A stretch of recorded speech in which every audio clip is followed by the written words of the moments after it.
माननीय आकाश आनंद जी, तालियों के साथ गणराज के साथ स्वागत किया जाए। धन्यवाद। जय भीम। आज यहाँ मौजूद मेरे सभी माताएं, बहनें, बड़े बुजुर्ग के साथ साथ यहाँ आज शामिल हुए युवा साथियों, जिन्होंने अपने दिन में से इतना कीमती समय निकालकर यहाँ आज हमें सुनने आए, तो आप सभी का मैं तहे दिल से धन्यवाद करता हूँ।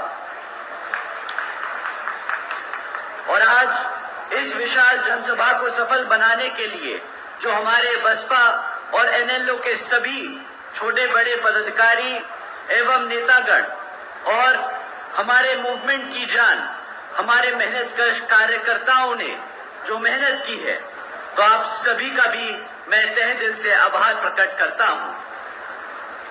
साथियों, यहां हरियाणा में होने वाले विधानसभा आम चुनाव के संबंध में कुछ जरूरी बातें आप लोगों के बीच में रखने से पहले मैं अपने सभी संतों, गुरुओं, महापुरुषों को, जिसमें खासकर महात्मा ज्योतिबा फूले, छत्रपति शाहू जी महाराज, नारायणा गुरु, पेरियार रामास्वामी जी, बाबा साहब डॉक्टर भीमराव अंबेडकर जी एवं मान्यवर साहब श्री काशीराम जी को नमन करता हूं। साथियों, मैं बहुजन समाज पार्टी की राष्ट्रीय अध्यक्ष एवं उत्तर प्रदेश की 4 बार मुख्यमंत्री एवं पूर्व सांसद आदरणीय बहन कुमारी मायावती जी को भी बहन जी के नाम से लोकप्रिय बहन कुमारी मायावती जी को भी पूरे तहे दिल से आभार प्रकट करता हूं।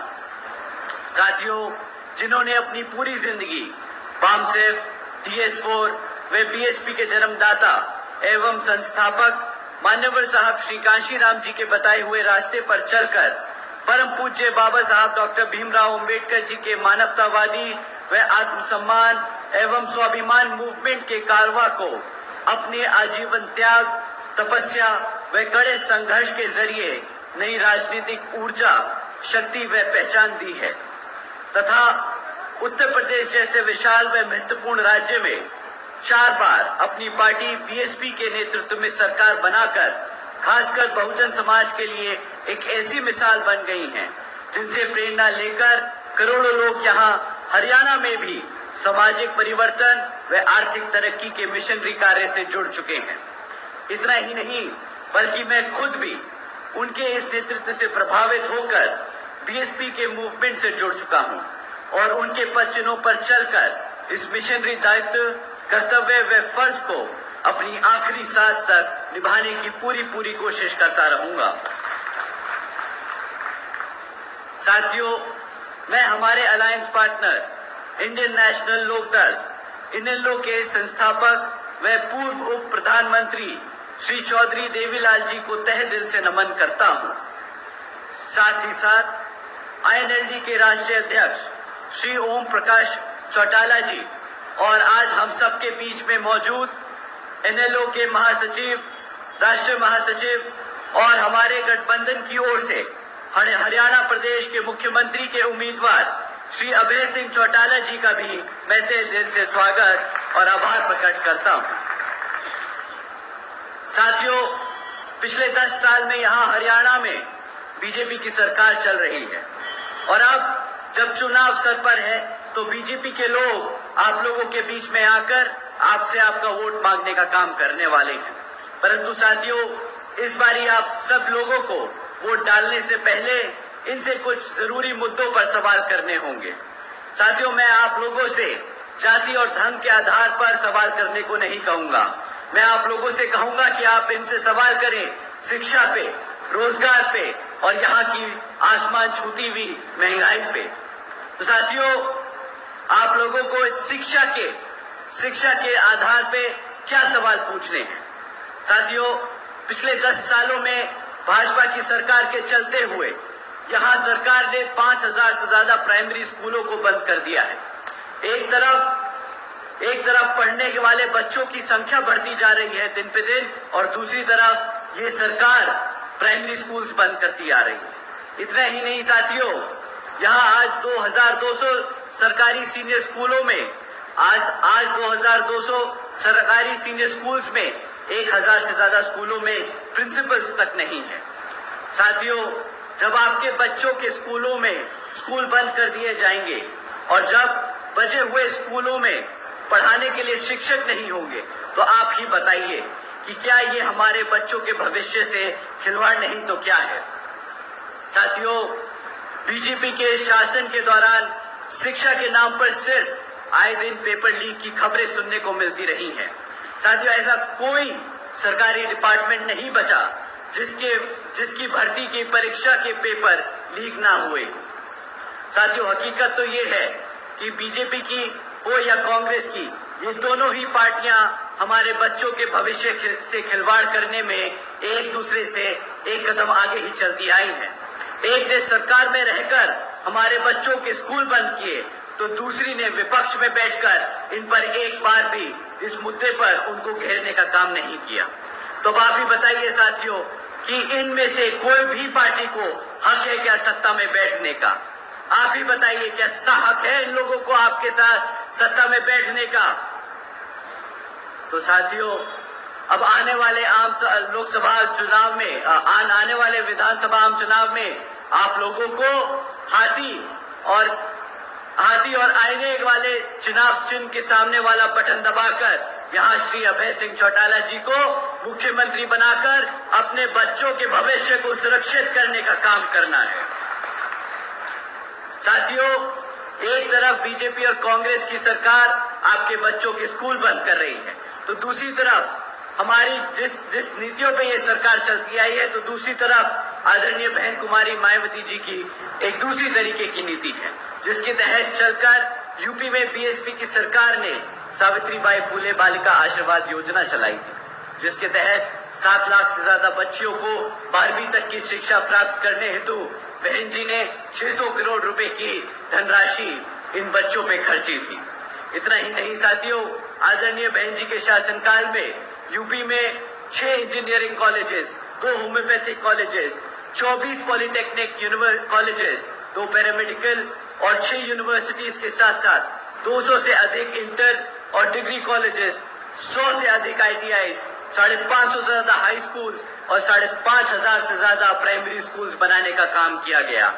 इसी तरह यहाँ पे हरियाणा में आपके बच्चों के लिए आदरणीय श्री अभय सिंह चौटाला जी भी इतनी ही ज्यादा संख्या में आपके लिए स्कूल्स और यूनिवर्सिटीज बनवाएंगे। साथियों, ये लिस्ट इतनी लंबी है कि कभी कभी सोचकर हैरत होती है कि सिर्फ 5 साल में कोई इतना काम कैसे कर सकता है। लेकिन साथियों, अगर अपने समाज के लिए, अपने लोगों के लिए काम करने का जज्बा हो तो कोई भी काम असंभव नहीं, हर काम संभव होता है। जैसा कि हमें पूरा विश्वास है, हम पूरे तरीके से भरोसा रखते हैं कि यहाँ पर जब आप अभय जी को मुख्यमंत्री बनाएंगे तो वो भी उसी दिल और तमन्ना से आप लोगों के लिए काम करेंगे। साथियों, अगर हम 10 साल का रिकॉर्ड उठाएं भाजपा का, तो यहाँ पर रोजगार के नाम पर आज भी 40% युवा बेरोजगार घूम रहा है। इतना काम किया है बीजेपी ने कि यहाँ पे 40% युवा बेरोजगार घूम रहा है। और ऐसा नहीं कि ये लोग रोजगार नहीं दे सकते हमारे युवा बच्चों को। आज अगर आप सरकारी रिकॉर्ड उठाएं तो आज भी 2 लाख से ज्यादा सरकारी पद खाली पड़े हैं। 2 लाख से ज्यादा सरकारी पद खाली पड़े हैं। एक तरफ 40% युवा रोजगार मांग रहा है और ये लोग वो 2 लाख पद भरने को तैयार नहीं, परंतु वो पद भरने की बजाय ये लोग क्या करते हैं, कौशल विकास निगम जैसी योजनाएं चला रहे हैं। पक्की नौकरियों देने की बजाय ये कॉन्ट्रैक्चुअल यानी अस्थायी नौकरियां भरने की कोशिश कर रहे हैं, जिसके तहत जो पक्की नौकरियों में आरक्षण मिलने की व्यवस्था तय की गई है वो आप लोगों को ना मिल सके। उस पद पे ये लोग चल रहे हैं, उस रास्ते ये लोग चल रहे हैं ताकि आपको आपके आरक्षण से दूर कर सके। साथियों, एक तरफ भाजपा की सरकार ऐसे काम कर रही है और दूसरी तरफ हमारे लोगों को गरीब बनाकर, कमजोर बनाकर हमारे लोगों को अंदर से खोखला कर रही है, तो दूसरी तरफ कांग्रेस और भाजपा, कांग्रेस की सरकार भाजपा को इन महत्वपूर्ण मुद्दों पर ना घेरकर उनका एक तरीके से साथ दे रही है। साथियों, तो ये दोनों पार्टियां एक ही सिक्के के 2 पहलू हैं। एक तरफ डंडा मारता है तो दूसरी तरफ ताली बजाता है और पिसता है हमारा किसान, हमारा दलित, हमारा पिछड़ा वर्ग। साथियों, समय आ गया है कि ऐसी सरकार को अब आप जड़ से उखाड़ फेंक हमारे अभय सिंह चौटाला जी को सत्ता में बिठाकर अपना भविष्य सुरक्षित करने का। साथियों, दूसरी तरफ, एक तरफ तो ये लोग हैं और दूसरी तरफ आदरणीय बहन कुमारी मायावती जी ने 5 साल में 90,000 से ज्यादा शिक्षकों को रोजगार देने का काम किया था। 1 लाख से अधिक सफाई कर्मचारियों को रोजगार देने का काम किया। 2 लाख से अधिक पुलिस फोर्स में भर्ती की और यही नहीं, 30 लाख से अधिक अपर कास्ट समाज के कमजोर वर्गों के लोगों को सरकारी नौकरियों देने का काम किया।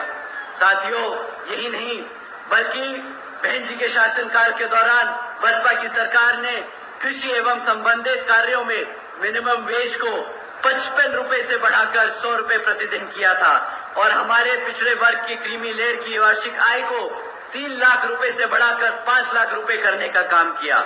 और यही नहीं बल्कि हमारे गन्ना खरीदी के दाम भी रातों रात दुगने कर दिए गए थे। साथियों, बहन जी के मॉडल ऑफ गवर्नेंस के तहत चलकर ही बसपा की सरकार ने प्रदेश के सभी समाज के लोगों को अपने पैरों पर खड़ा कर एक स्वाभिमान से जीने का अधिकार दिलाया था।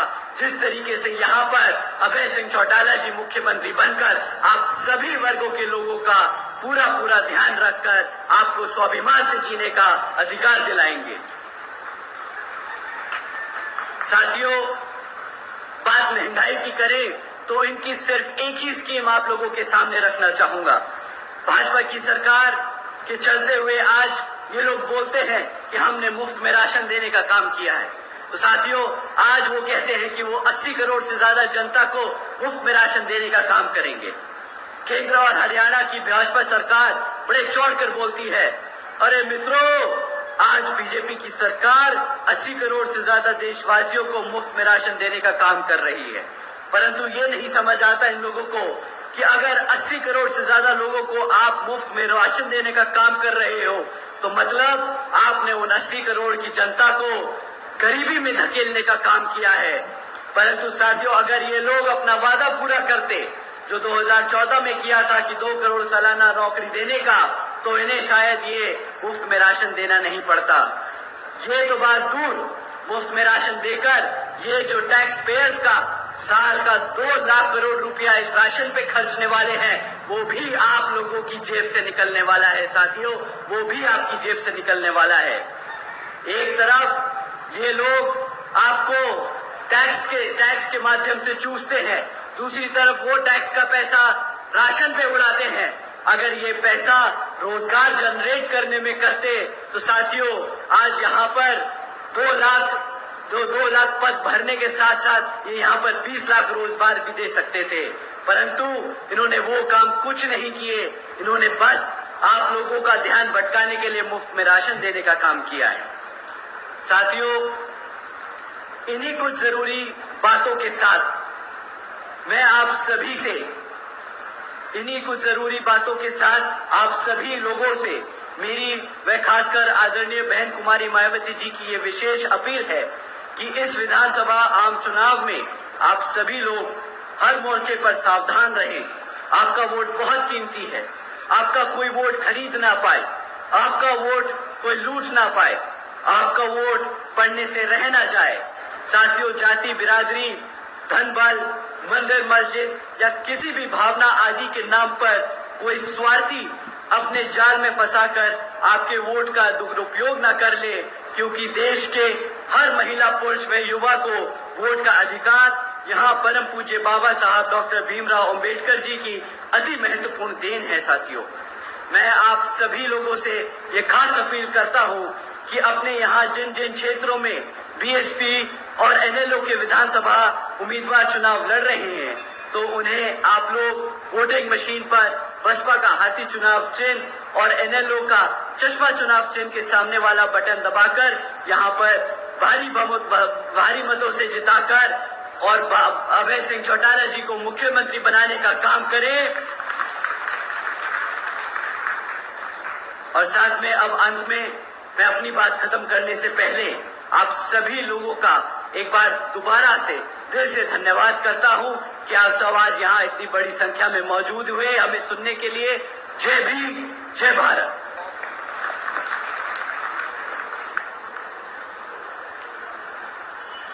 धन्यवाद माननीय मुख्य अतिथि जी।